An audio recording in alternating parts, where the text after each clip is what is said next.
So I met Bob Turner many years ago. I mean, I was based in Zim, but I remember the first time I met Bob was I was here to write an exam at Wits University. I think it was '96. So I'm not sure who connected me, but anyway, Bob came to meet me at the station, and so on. And one thing I must say about Bob is I call him a true navigator. He, and I'm talking navigator as in the sense of somebody who's able to give very good directions.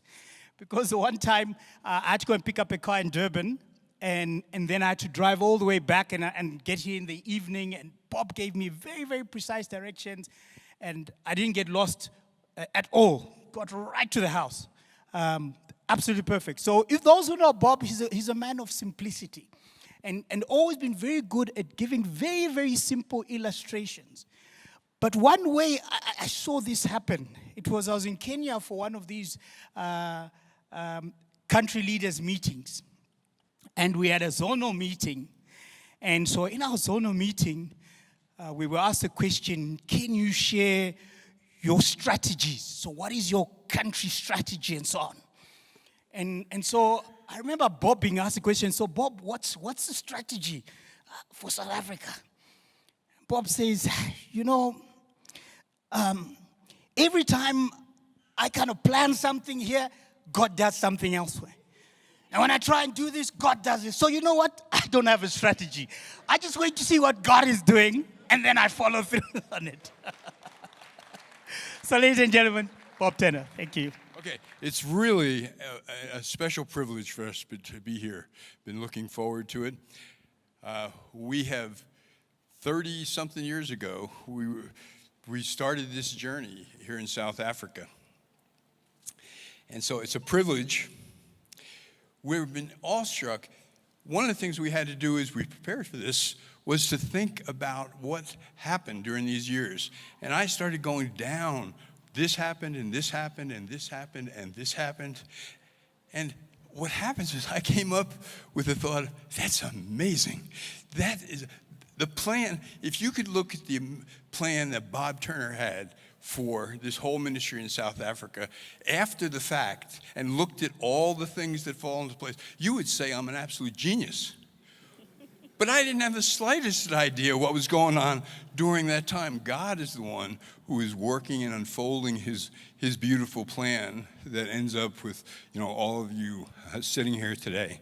So as Mutu said, I might say things you think, boy, he's a proud, arrogant person. No, I am someone who is absolutely and totally dependent upon God. That God has done everything here. I was a businessman. I worked on Wall Street. Then I was drafted into the Army. Was signed to the Pentagon in Washington, D.C. And a guy came through the Army barracks and invited me to a Bible study. Went to the Bible study, a guy named John, and we started to get together. And I started making commitments to Jesus Christ as my Lord and Savior, and I started to follow him. Got into Bible study, and John got involved with my life, caring for me, helping me, directing me. Eventually, I started doing that as a businessman when I got out of the Army. So I was in the office, I would reach people with the gospel, and then after work, I would go out on campus and do things like that. And here, I was just a regular person. I'm just a regular guy who ended up following Jesus, getting help from the Navigators, and starting to mature in my relationship with Christ. And so we went to a couple of different universities, ministering there, and I was invited to go to Ghana. And so Connie and I, with our 3 daughters at that time, we moved to Ghana and ministered at some universities in Ghana. And at that time, we had 3 daughters, and then we picked up an additional daughter there in Ghana. One of the things that I've had over the years has been a clarity of, I keep asking the question, where am I going? Where are we going? I think if anybody around me will know, I keep saying, where are we going? Because I don't want to get lost, like Celia was saying. We need to keep on focusing. And so this first slide right here, Stacy back there someplace. in there. That's the navigator calling. This came up a couple of years after we came to Ghana, and it's still, Mutua, is that still where we're going? The Navigator, we're still going there. I think your number one job, Mutua, is to make sure we all keep going there. Is that correct? As the international president, we're keeping going there. And I'd say, you picked up later on, but this God blessed them and said to them, be fruitful, multiply, and increase in numbers. Well, let me show you these next slides right here. Okay, that's Connie and I getting married, okay? We're married there, and the generation count at that point was 2. Okay, then the next slide. Generation count equals 6, and that's here in South Africa. You'd recognize people in our home. That's the 4 daughters here in South Africa. And then we added 10. We got to 10. We added 10. 4 son-in-laws. There's the 4 girls. You got 4 husbands, all good men, and we're really pleased with. So the count is 10. Now we move up to 16. See, Christy has 4 and includes. I'm sorry. I'm glad Connie's here with me, stuff like that. So whenever you think about Bob, whenever it says Bob, it's always Bob and Connie. You got that? So whenever it says Bob. And so Christy has 6. Am I correct?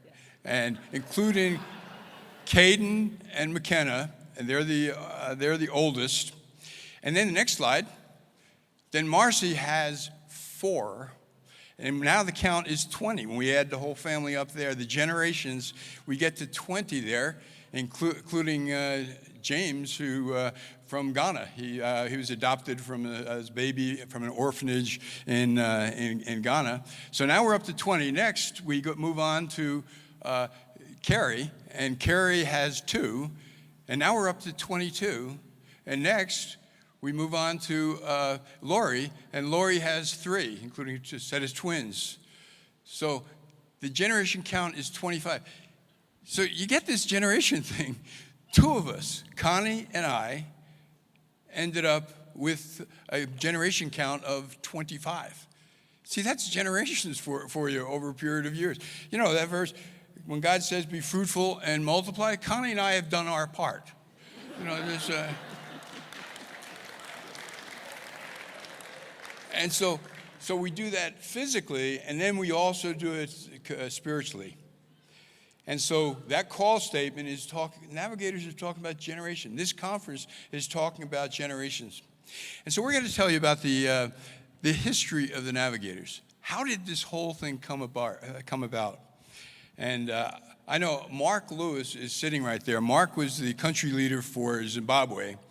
And part of the reason why we came to South Africa, Mike Trenier, the Africa director, said, Mark has got such a heart for South Africa. He keeps talking about South Africa, keeps talking about, I want someone to go down there just so Mark would give it up on South Africa, you know? And so part of us coming is that.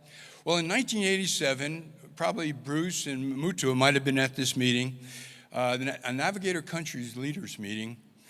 They talked about a concern for South Africa. What's happening in South Africa? Do we have something we can contribute to South Africa? And it's in a critical period of time in history. Everybody knew the history of South Africa in 87 or so. It was really in deep trouble. But is it possible, and some of the country leaders are talking about, is it possible that God wants the Navigators in South Africa? And so what happens is they talked about it, and they start stimulating, should we do something? Should we do something? It was recognized that South Africa was going to be a complicated place to minister and to get it started. You know, there might be opposition in African countries for violating the strict ANC sanctions at that time. That what would happen if the Navigators were seen as opening up something in South Africa, the rest of the world was saying close everything down in South Africa. And so there was concern that possibly in Kenya or Nigeria and some of the other countries that those countries' navigators could be impacted and even closed down if we were seen as cooperating with the sanctions. So should we start it at all? And it was going to be complicated because it's hard for a white man to break into the black culture at that time. The apartheid system was called what? Separation? Well, it was the separation of the race. And how could a white guy go down to South Africa and break that? It sounded complex and difficult. Well, I had finished up my time in Ghana. We were back in the States, and we were at that point of saying, what's next? And we were just about to buy a house and move down to Nashville, Tennessee, and have some responsibilities with the Navigators there. And when suddenly I received a call from Mike Trenier, the Africa director. And Mike said, he asked me if I would consider going to South Africa for the Navigators. And he didn't understand that we already had plans and we were moving on.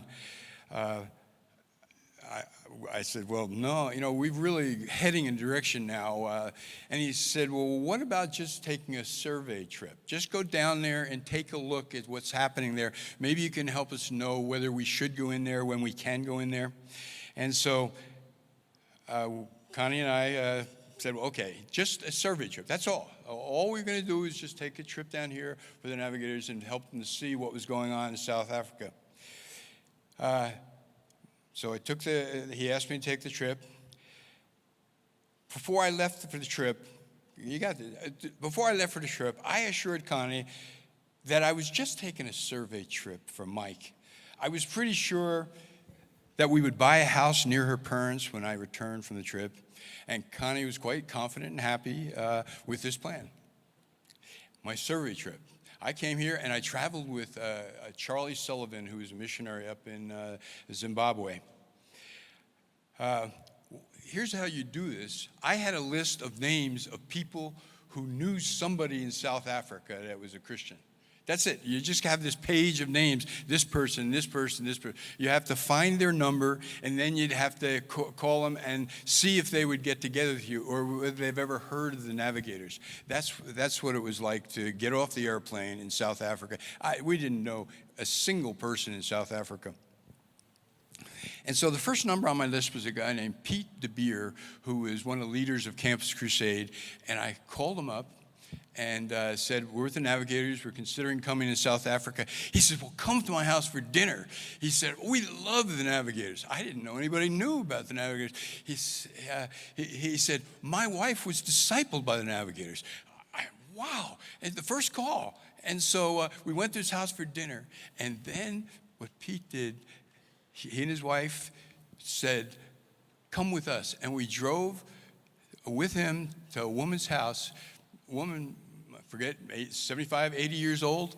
Her name was Letty Wiedemann. And Letty said, Bob, back in the early 1950s, Dawson Trotman, the founder of the Navigators, came to South Africa, and he spoke at a couple of different meetings, and I met him that time. And when I met him the second time, he said, Letty, why don't you come to the United States for a year and get some training in how to disciple women?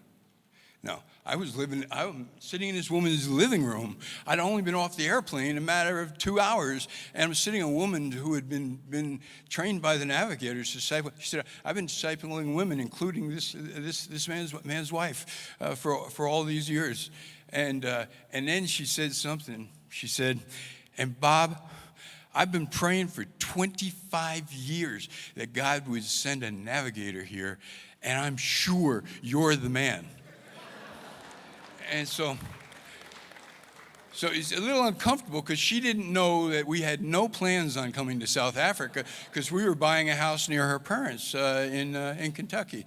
So that was one event in there. This woman has been praying for 25 years for me to come.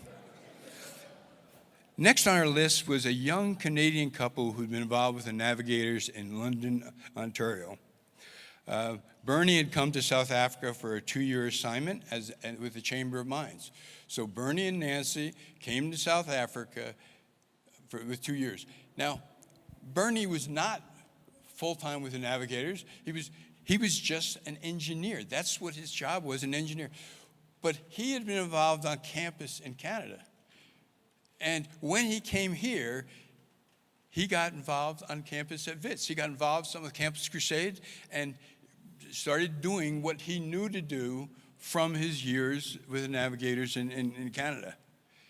And that, we'll talk about this later on. You saw some of it in the video. Bernie went out on campus and started meeting guys on campus. And later on, I'll get some of those guys up here. Now, I'm suddenly meeting a guy who's actually been out on campus and trying to reach students with the gospel. Okay, that's it. But the terrible thing was that Bernie already had an airplane ticket bought to return to Canada because his 2 years were finished and up. But he could help us to figure out some about the campus. And then Bernie did something else. He introduced me to a man named Brian Durant. And Brian was the director of the Christian Businessmen's Committee here and worked with a lot of white businessmen here.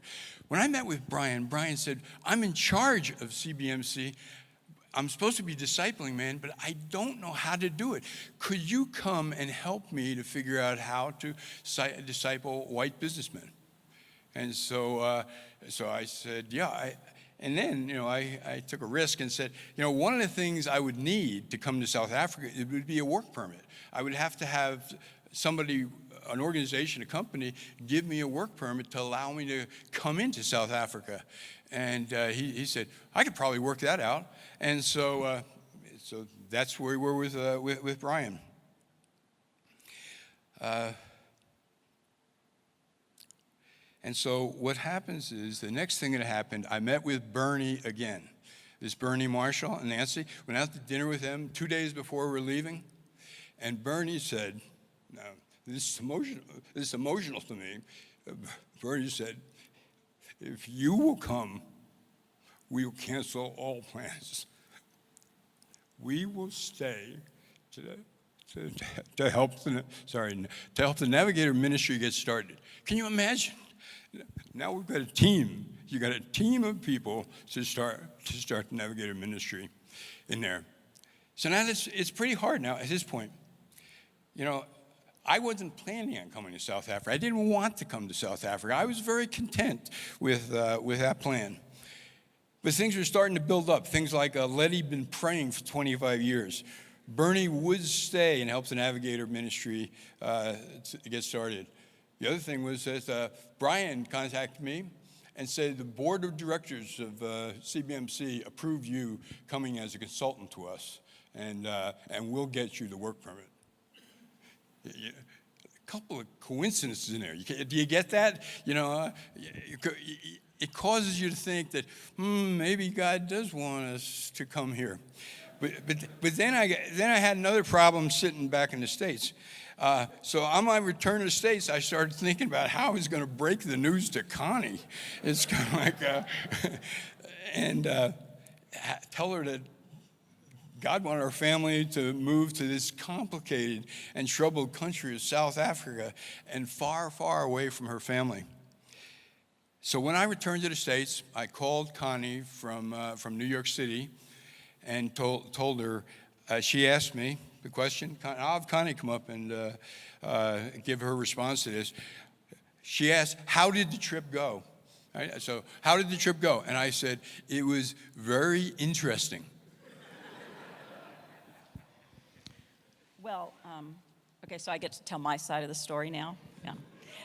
For me, this is a wonderful 30-year celebration, but the journey really began 31 years ago when Bob and Charlie made that survey trip, and he returned, and I called him from New York, and I did ask him, I said, how did the trip go?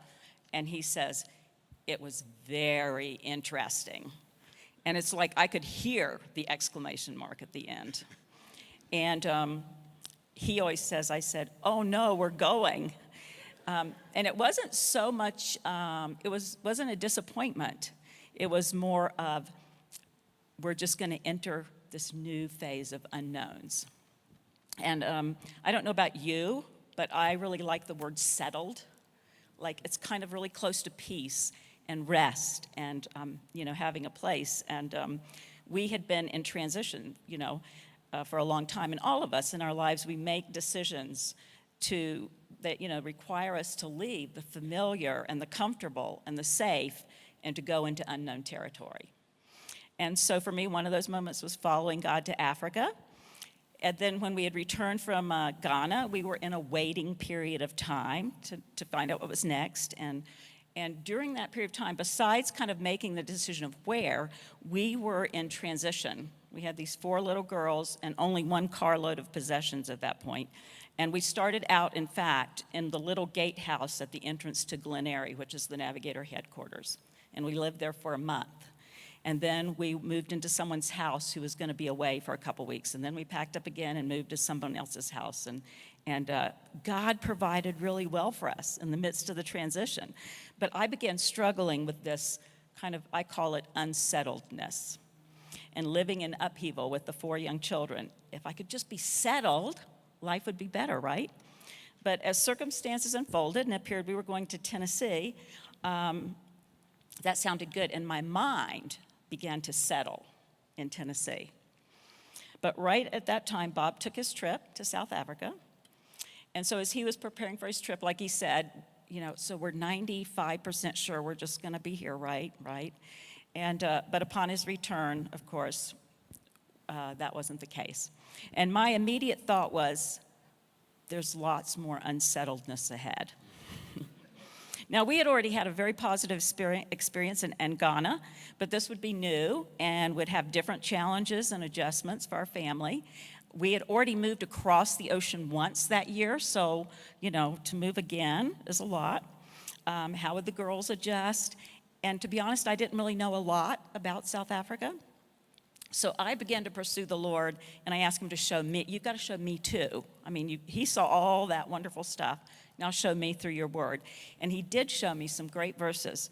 But in the midst of that pursuit, I was still struggling with not being settled, with not having a place of our own. And I knew I should be thankful because, as I've mentioned, God provided well for us, but I didn't feel thankful. And I was reading through the Psalms at that time, and in the midst of the struggle, I came to Psalm 90, verse 1. And it says, Lord, you have been our dwelling place throughout all generations. And God just pricked my heart with that thought that he is my dwelling place. And I continued reading, and then I got to Psalm 91:1, and it says, he who dwells in the shelter of the Most High will rest in the shadow of the Almighty. Rest is kind of like being settled, right? And God spoke to me in my heart, and he just said, Connie, I know you don't know, but I know. And if you haven't figured it out, I am your dwelling place. It's not a house. It's not a country. It's not a building. I am your dwelling place. You can rest in me. You can be settled in me. Well, over the course of the next months, God led us to South Africa, and there were a lot of new unknowns. And the process involved a lot more unsettledness, but God became my dwelling place, and I became settled in him.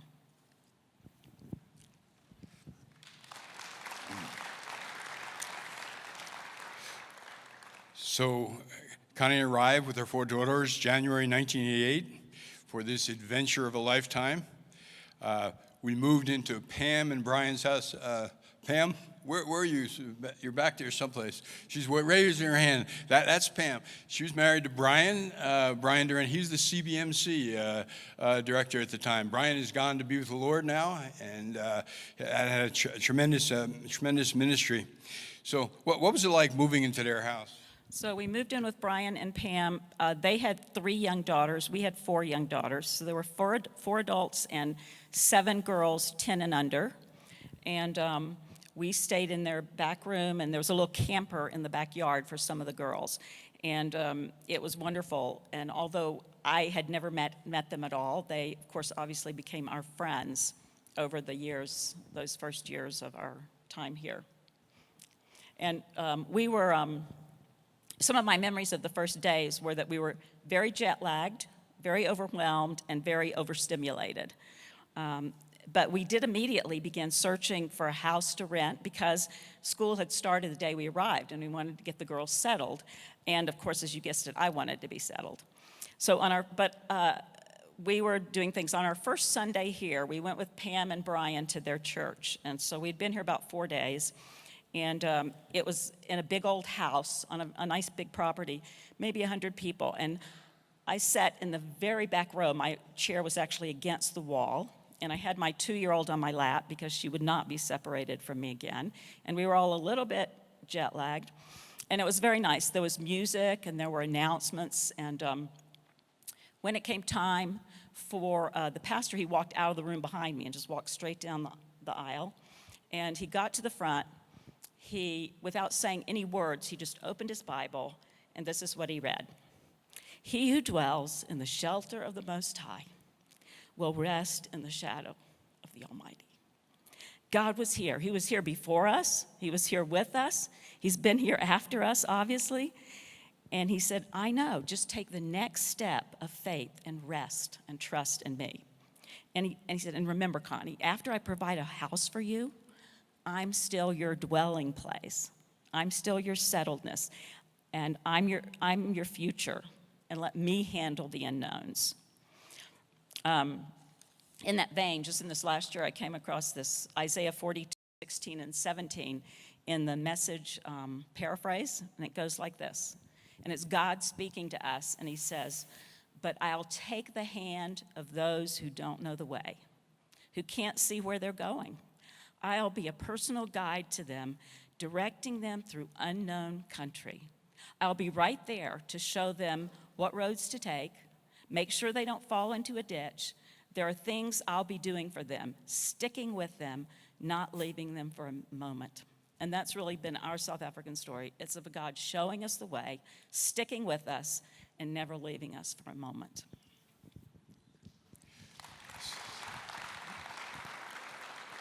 So now we get into South Africa and we're trying to get settled. You know, two quick stories. I went to the bank. I had $10,000 with me. We didn't have any bank here.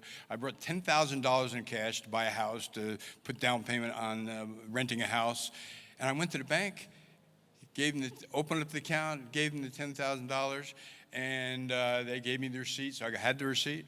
Went back home, opened up my briefcase, and I had the $10,000 bills in the suitcase and the receipt for having the deposited $10,000 in the bank. You can imagine the next morning when I walked into that bank, this girl broke out in a big smile. She said, my dad said you'd never come back. You'd never come back and give me the $10,000 in there. But all these experiences of getting settled. And in conversations I remember being on a telephone with a government official, and I said, I'm sorry, I didn't understand your accent. And the person said, I don't have an accent.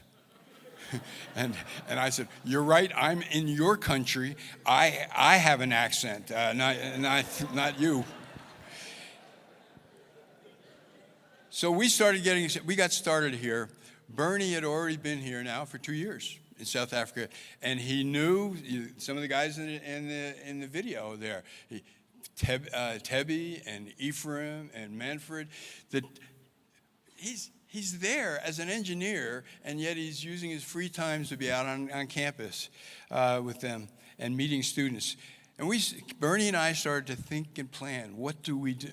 How do we do this? How do we move towards generations in the future?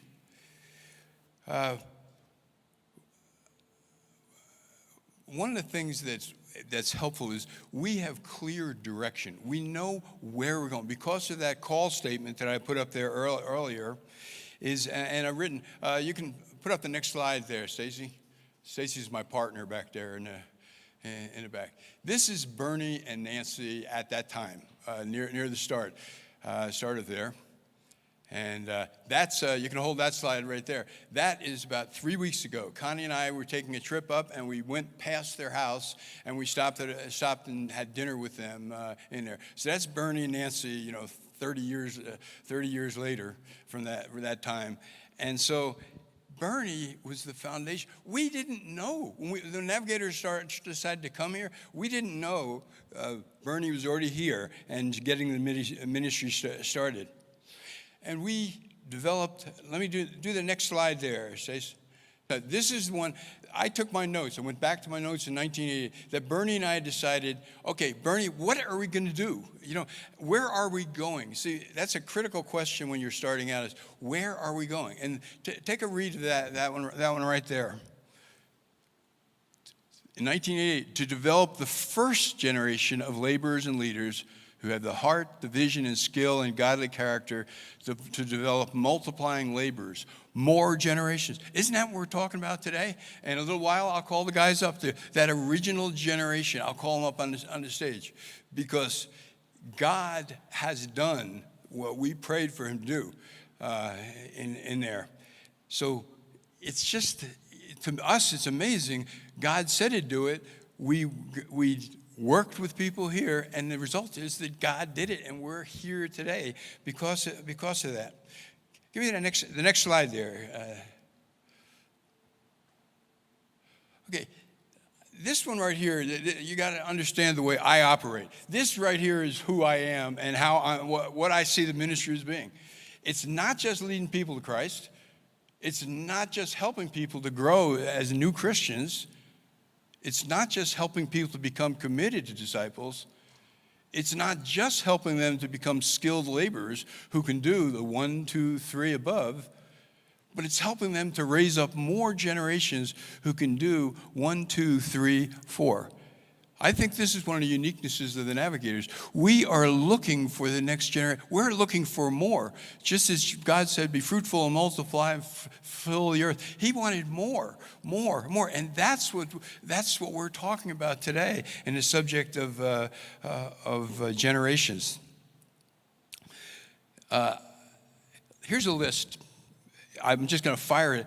We had things in mind of where do we want this first generation to go? What do we want them to become? Things like a heart for God, consistent daily walk with God, a life and ministry based on the Word of God, godly character, a pattern of life of paying the costs for Christ, a sensitive heart to obey the quiet promptings of the Spirit, a good marriage or a good foundation for a marriage, and children into the future that we saw here earlier. Freedom from major financial distractions. That's kind of a practical one, isn't it? But if you're struggling with finances all the time, it makes it hard to give yourself to the ministry. Wisdom and sensitivity towards the cultural, economics, and social and political issues of the day. See, that was critical for South Africa at that period of time.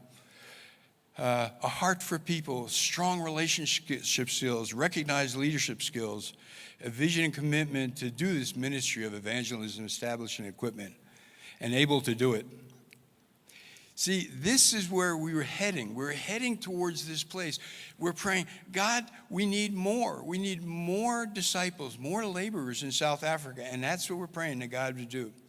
Next slide there, Stacey. That's a park where Bernie and I used to sit. We used to sit on his bench and we'd pray. Part of the ministry is praying. God, we don't know what to do. We don't know how to do. We know where we want to go, but you have to do it. It can't happen ourselves. Connie and I were not adequate to do this task. It was just too big for us. And you're going to feel that way in some of the tasks you're called to. You know, I would say people over the years have said, Bob, you have such faith. And here's something I've learned over the years. Other people look at who we are and what we do, and they call it faith. And do you know what we see? We just say, no, that's just the next thing that God wanted us to do. Does that make sense? Faith is just doing what God told you to do. God told us to come to South Africa. God told us to get involved with various people. God was going to have to do it, but we just had to obey. But South Africa was complicated. In many ways, at that time, very complicated for a white man trying to reach across the color. I'd start meeting with a guy and he'd say, Bob, it's just too dangerous for me to meet with you. If someone says that they saw me meeting with one of the special branch guys, I could be necklaced. I could be killed for it. So I can't meet with you anymore. There was a time when I was in the Glenn Thomas house down in Soweto. It was really the initial dormitory for when they integrated the campus. And some guys put me up against the wall and said, "Who did you just visit?" And, I couldn't tell them who I had just visited. That person would be in trouble. But there were situations like that were going on. And, but God wanted us to do it. It's not complicated if you're just obeying God and doing what God wanted you to do. Now, our secret weapon, for most of the original group, our secret weapon was our homes and our families. Like, people could trust us. I was not a special branch guy if they were coming to my home and playing games with my daughters. Does that make sense to you? That we were sharing our lives and sharing our homes with them. And Connie, tell us some of the part that the hospitality in the home played. Well, I don't know what to say about hospitality to you because my South African friends are the most hospitable people I know. But in light of those early years in ministry, I appreciated what you shared, Mutua, to mothers, because I often tell young mothers, just remember, before you walk out your front door, you have these really intimate, important relationships and lives that you're building into. And so I knew with my daughters adjusting all that my major contribution in those very early years, particularly for that time in life, would be through our home. And so just welcoming students in. And I really prayerfully kind of prayed for a few desires I had for the Lord to bring about. And the main one was that he would help us just to create an atmosphere and live out a lifestyle in our home that would attract others to Jesus and to wanting to go and become like Jesus themselves. So I realized that in order to do that, the first thing you have to do is have people in your home. So we did have lots of you were in our home when we were here. And then you have to be living an open life before them. Now, he's really good at that. He shares everything that we're going through with everybody. But I'm a little more reserved, so it was really something I kind of had to learn to be open with both the struggles and the victories in my life. But by sharing our lives together, that's how we had more deeply meaningful relationships. And of course, there's many expressions of that. We had groups of students around our dinner table. We hosted several of your graduation parties. We were involved with walking through both the losses and hardships of life, and we shared food and laughter and Jesus together. But one special evening I remember was we hosted at our home was 4 of the guys who will be up on the stage came to a braai, and they each brought their younger brother, because they really desired to express their faith to their extended families. And we just got to be a part of it because we were there and we had a house and we were willing to open it up and share it with them. In many ways, we were the ones who have obviously gained the most over the years. But one of the lessons I've learned is that God may often ask us to do certain tasks, and I may feel tired, or I may feel inadequate and incompetent, or I may just plain not want to do it. But my obedience to God and opening my life and my home to others makes me really dependent on him. And when he can work and use it to serve others and glorify himself, how can we not want to be involved with that? Opening our lives and home and obedience to God also can cause us to be uncomfortable. It can be inconvenient for our children as well. But I just want to tell you that's okay. Because, today both we're seeing our physical and our spiritual children serving and reaching out to others and opening their homes to others at a cost. And it's just a beautiful picture of being able to influence and impact the future generations. I know you all know Matthew 5:16, let your light shine before men. But in the Message paraphrase, it says this. It says, keep open house. Be generous with your lives by opening up to others. You'll prompt them to open up to God, our gracious Heavenly Father. Do the next, Stacey, next couple of slides there. This would just give you the feel of the hospitality thing. That's our back porch. We'd have people there and we'd have conversations. The next one.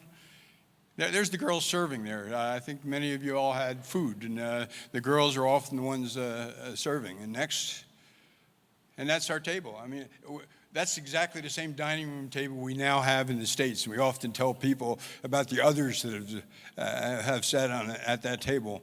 But the conversations around the table is part of where this is all people is building into people's lives. And then the next slide. And South African brides, it's just part of life, and that was part of what we were going on in there. And so we developed relationships with the various people. And the verse in 1 Corinthians 4:15, even though I have 10,000 guardians in Christ, there's teachers or tutors, I do not have many fathers, for in Christ Jesus I became your father through the gospel. I would say that what was going on, and if you see the relationship I have with the guys here, I became their spiritual father, not just the teacher giving them content and information. And so, let me just run down quickly some of the milestones that I saw. 1990 is when Bernie and I really got going. The ministry was mostly an appointment ministry. The Navigators didn't have events because, who wanted to join a white guy's organization? Events wasn't what was needed. So it was mostly one-on-one appointments, and then the result was that later on we would get more and more people gathering together. In 1990, Bernie and Nancy returned to Canada. A key event happened that we'll talk about later with the guys, a conference in Zimbabwe. And that was the first time these guys really had been together and were starting to form a unit. Then we started a Saturday morning meeting that we'll talk about. And then we had a conference, Lifelong Laborers, 40 people went to that. Then we started the SRM, and we'll talk some about that, the scriptural roots of the ministry. And then we watched some of that first generation start to lead others to Christ and lead others to Christ. And we started to see the generations starting to move along. And then 1992, Mark and Janet came and to open up the ministry in Durban. And later on that year, Mark, Alan, and Jennifer DeSurf, South Africans, went down and to be with Mark and to help get the ministry started down there. And then Laura, where's Laura? Hey, there's Laura. We needed help, and so Kenya donated one of theirs. We needed help with women, working with women. We didn't have enough help with working with women, and Laura came and stayed and effectively ministered here in South Africa through our South African ministries. So we appreciate her part. And Chris and Chi moved to South Africa and involved as leaders for the whole southern area. And then Mark and Janet left in 1996. Alan took over. And then before we left, a leadership team formed here of South Africans. And then 3 people took over as the leaders for the first period of time. And that was Manfred Malomo, and Paul Makurapetsi, and Alan DeSurf. The 3 of them took over. Eventually, Manfred became the country leader.